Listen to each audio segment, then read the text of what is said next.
베트남의 은행주들이 한 20, 30개 상장돼 있는데 은행 시가총액 넘버 4, 그 다음에 그 VNR 500에서 은행 업종의 평가 순위 넘버 3, 그러니까 베트남에서 세 번째 은행이라는 뜻이죠.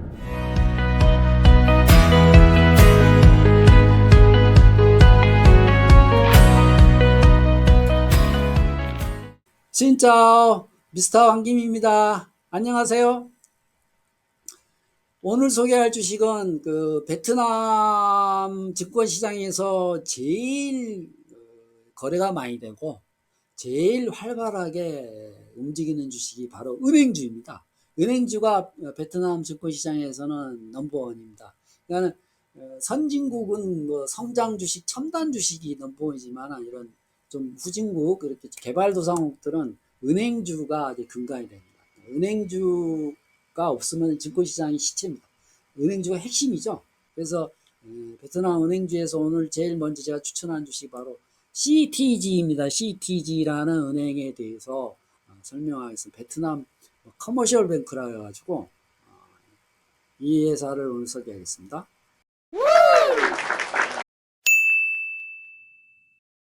자, 오늘 이 주식에 대해 종합평가표, 기업 성적표라고 표현할 수 있는 거죠. 현금 흐름이 CTG 은행이 A입니다. 그 다음에 배당률은 B입니다. 배당은 좀 많이 못하는 거죠. BIS 자기자본 비율을 하고 일반 은행은 이제 회계 계정이 틀립니다. 이게 BIS 자기자본 비율이 또 A입니다. 대출금 상환 비율이라고 적정가치 B, 성장가치 A, 그다음에 그래서 토탈 그 A가 4개입니다. 그러면 이 주식의 그 가치는 얼마고 도대체 얼마까지 갈 주식이야? 지금 현재 32,650동을 기록하고 있는데 이 주식의 적정 가치는 26,600동입니다. 은행주들은 실질적으로 그 가치가 없죠. 그거는 뭐 부동산이 뭐 있긴 하지만은 뭐 이게 예금을 받아서 예금을 대출해주고 투자를 하고 하기 때문에 그 가치가 좀 이렇게 그래서 항상 은행주들은 이 적정 가치 대비 항상 고평가되어 있는 습성이 있습니다. 제가 성장 가치는 55,000동으로 평가를 했고, 그 다음에 향후 상승 밴드로는 71,000동을 예측을 하고, 제가 71,000동을 목표 주가로 설정한 주가입니다. 71,000동을 향해서 로켓 상승할 겁니다. 이 주식은 2009년도 7월 달에 상장되어 있는데 상장된 지 15년 된 회사입니다. 48억 주가 상장되어 있는데 이 156조 시가총액 156조를 기록하고 있고 미화로 650만 불을 기록하고 있고 회사 은행주 중에서는 넘버 3입니다. 회사가 그러니까 베트남의 최대 기업 중에 하나죠. 뭐 베트남의 그 은행주에 대해서 지금 바로 다음에 설명을 드리겠습니다. 자, 이 은행은 뭐 하는 은행이냐? 뭐 은행 다 똑같죠. 뭐 대출 업무하고 뭐 저기 뭐하고 다 은행들 하는 일들을 여기 소개해 놨습니다. 홈페이지 있습니다. 그래서 여기 보시면은 은행주 중에서 베트남의 은행주들이 한 20, 30개 상장돼 있는데 은행 시가총액 넘버 4, 그 다음에 그 VNR 500에서 은행 업종의 평가 순위 넘버 3, 그러니까 베트남에서 세 번째 은행이라는 뜻이죠. 근데 왜 첫 번째, 두 번째 은행을 소개 안 하고 세 번째 은행을 추천합니까? 첫 번째, 두 번째 은행이 좀 고평가되어 있고 세 번째 은행은 제가 보기에는 아주 훌륭하네요. 앞으로 주식 많이 갈 것 같아서 지금 제가 추천하는 겁니다. 그걸 지금 설명을 드리겠습니다. 자, 이 회사의 주인은 누구야? 여기 64%를 가지고 있는 사람인데요. 이게 뭐냐면은 여기 있죠. 베트남 중앙은행 SBV가 64%를 보유하고 있습니다. 그리고 일본 미쓰비시 은행이라고 여기가 20%. 그 다음에 IFC라고 세계은행, 세계국제금융공사에서 3.3% 이렇게 지분을 갖고 있는 회사입니다. 그러니까 이 베트남의 80, 90% 지분을 갖고 있는 회사가 배역이 이제 그 넘버원인데 그건 이제 고평가되어 있습니다. 조금 이따 설명드리겠습니다. 자, 근데 그 다음으로 베트남 중앙에서 많이 갖고 있는 은행이죠. 지분을 많이 갖고 있는 은행이죠. 64%. 자, 그러면 이 주식은 어떤 회사를 가지고 있느냐? 대표적으로 CTS라고 이런 사람들이 현재 그 은행을 운영하고 있고요. 그 다음에 현금 흐름은 제가 설명드렸지만은 영업활동 현금 흐름하고 회사가 돈을 벌어오면은 그 현금을 어떻게 잘 운영을 하느냐를 평가하는 지표죠.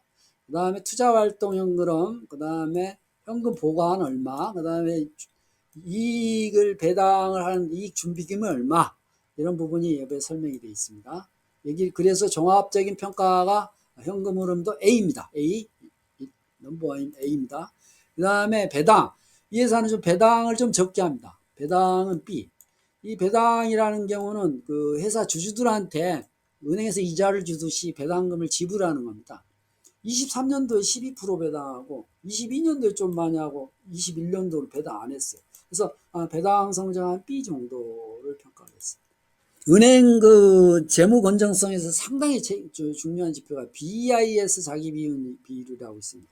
국제 결제은행입니다. 세계 결제은행입니다. 전 세계의 그 은행망을 관리를 해서 결제하는 BIS라는 거기에서 은행의 재무 건전성을 평가를 하는데 BIS 자기 자본 비율을 8% 이상을 반드시 유지를 하라. 이게 이제 가장 중요한 지표입니다. 거기에 이제 그 지표에 이 회사는 8%에 딱 걸렸어요. 8%. 8%를 딱 지키는 회사죠. 그러면 이 BIS 자기 자본 비율이 뭐냐? 고객들한테 대출해준 돈, 그 다음에 주식 거래하는 거, 주식 투자한 거, 이런 게 위험 가중자산입니다. 언제든지 돈을 떼일 수가 있거든요.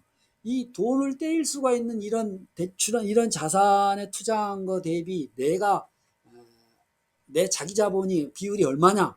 이게 8% 이상은 반드시 지켜라가 이제 세계 결정에서 공부하는 기준사항입니다.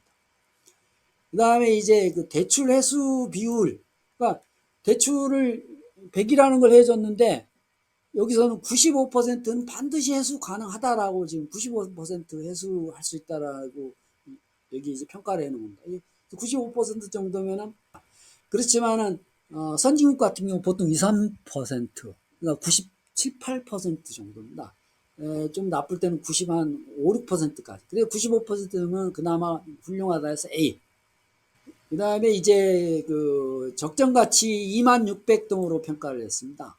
2600동 적정가치라는 경우는 기업을 매수하고 싶었을 때, 사고 싶었을 때 회사의 기본적인 그 가치가 얼마냐, 그거를 평가하는 게 이제 그 자산가치하고 납입자본익률 이런 거 분석해서 한 게 2600동. 그 다음에 이 회사의 성장가치, 성장가치는 계속적인 수익 능력이 있느냐를 평가하는 겁니다. 지속적으로 수익을 내서 지속적으로 성장할 수 있느냐. 그래 이제 주당 순이익이며 뭐 PER이며 이런 각종 지표들을 분석을 해서 평가한 지표 A인데 55,000동으로 제가 평가했습니다. 그러면 이 회사의 그 역사를 볼 수 있는 차트 분석을, 차트 분석상의 이제 거래량입니다. 베트남에서 제가 뭐 서두에 설명드렸다시피 베트남의 증권시장의 핵심 은행주입니다. 모든 거래량의 거의 절반 이상이 은행주로 거래되고 있습니다. 당연히 거래가 많겠죠. 1000만 주, 1400만 주씩 엄청나게 거래 잘 됩니다. 이런 주식이 이제 주식시장은 이렇게 거래가 원활해야 됩니다. 자, 그러면은 이 회사의 월봉을 보겠습니다. 월봉을 보면은 과거 2009년도부터 2016년도까지 계속 잠자고 있었습니다. 7,200동에서. 그러다가 한 22,000도까지 상승하다 다시 7,000동 하락하다 22년도에 21년도에 37,000동까지 상승하다 그게 코비드 이후에 이제 17,500도까지 하락하다 지금 현재 31,500도. 그래서 22년도 11월 달 1년 지금부터 정확하게 한 1년 전에 제일 밑바닥이었습니다. 그 밑바닥서부터 지금 현재까지의 상승률을 제가 드립니다. 띠레 땅 상승률이 81%입니다. 그 일봉상으로도 17,000동 기록하다 지금 꾸준히 상승했습니다. 이게 뭐냐면 81% 상승했다. 베트남 증권시장은 전체 증권시장이 이 기간 동안에 34% 상승했는데 은행주는 81%, 은행주는 2배 이상의 상승을 했다는 거죠. 그만큼 베트남의 증권시장에서 은행주가 핵심이고 은행주가 모든 주식의 그 중심축이라는 거죠. 그러니까 은행주가 그만큼 좋다는 거죠. 자, 다음 이제 평가하는 게 상대 평가입니다. 주식이 그럼 다른 은행주의 주가 동향은 어떠느냐? 이거를 보고 이 은행주하고 비교를 하는 겁니다. 그거를 지금 설명드리겠습니다. 제가 먼저 설명드렸듯이 넘버원 은행 그 베트남 중앙은행이 제일 많이 갖고는 VCB 비에콤은행, 비에콤은행은 75% 상승했습니다. 그 기간 동안에. 그러니까 비에콤은행 한번 봐보세요. 차트. 한 번도 빠진 적이 없이 쭉 이렇게 올랐어요. 근데 이 기간, 최근 1년 동안에 75%, CTG는 81% 올랐다 그랬죠. 넘버원 비에콤은 75% 올랐어요. 그다음 넘버 2 BID라고 있어요. BID는 100% 올랐습니다. BID. 보시면 여기서 100% 이렇게 오른 거고요. 그 다음에 넘버 3 그 CTG가 81% 그거 우리가 지금 설명한 거. 그 다음에 엄청나게 은행 중에서 제일 많이 오는 거 있어요. LPB 은행이라고. 리엔비엣 포스트 조인트 스탁 커머셜 뱅크라 해서 이 LPB 은행은 무려 187%나 올랐어요. 187% 엄청나게 올랐어요. 그러니까 베트남 증권시장에서 제일 많이 오른 주식 중에 하나입니다. 또 더 많이 오른 주식 220% 오른 주식인데 그거는 다음 시간에 씁니다. 그 은행주 넘버원으로 제일 많이 오른 LPB 은행인데 너무 많이 올라서 이 주식은 제가 추천을 안 드리는 겁니다. 그렇지만 이제 CTG는 80%, ACB 은행이라고 요것도 넘버 7인데 요건 80% 올라. 최근 1년 동안은 상승하는 겁니다. 이 비교를 쭉 해가면서 이제 제가 마지막 결론을 내리겠습니다. 자, 그 다음에 STB라고 있습니다. STB 은행이 115% 올랐습니다. 최근 1년 동안 115%. 그 다음에 MBB라고 있어요. 밀리터리 뱅크라고. MBB 은행이 97% 올랐는데, 최근에요. 제가 두 번째로 아마 추천을 할 것 같습니다.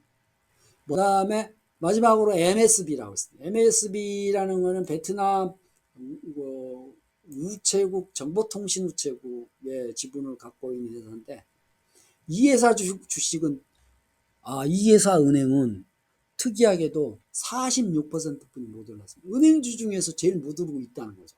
그런데 이 회사가 재무구조는 아주 훌륭해요. 그래서 이 회사가 아주 제가 관심의 대상인데 전체 은행주를 비교하기 위해서 제가 넣어놓습니다. 자, 그래서 마지막으로 투자 의견이 니의 결론은 뭐야? 그럼 제가 결론 말씀드릴게요. 자, 이게 넘버 3 은행이지만은 경쟁력 좋아요. 왜냐면은 베트남 중앙은행이 대주주고, 그 다음에 일본계 은행이 또 주주로 또 참여하고 있고, 그래서 미래 성장성은 당연히 좋고, 그래서 이제 그 해외 그 외국인 지분이 23%가 있다는 걸 표기해 놨고요. 그 다음에 베트남 중앙에는 64% 지분을 갖고 있다는 거예요. 재무구조 아주 좋고요.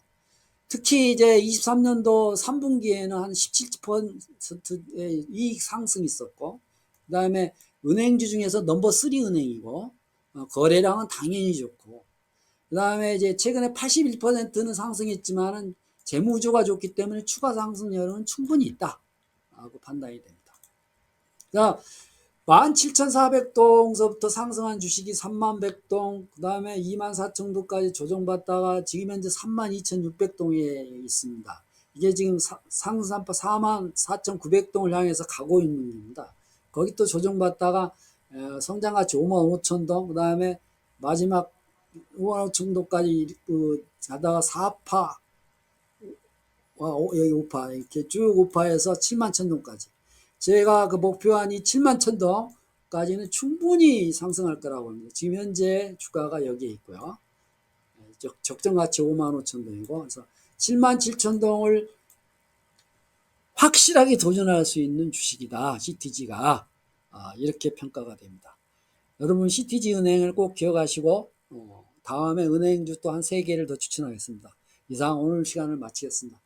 여러분, 신짜오. 바이바이. 바이바이. 다음 시간에 만나요.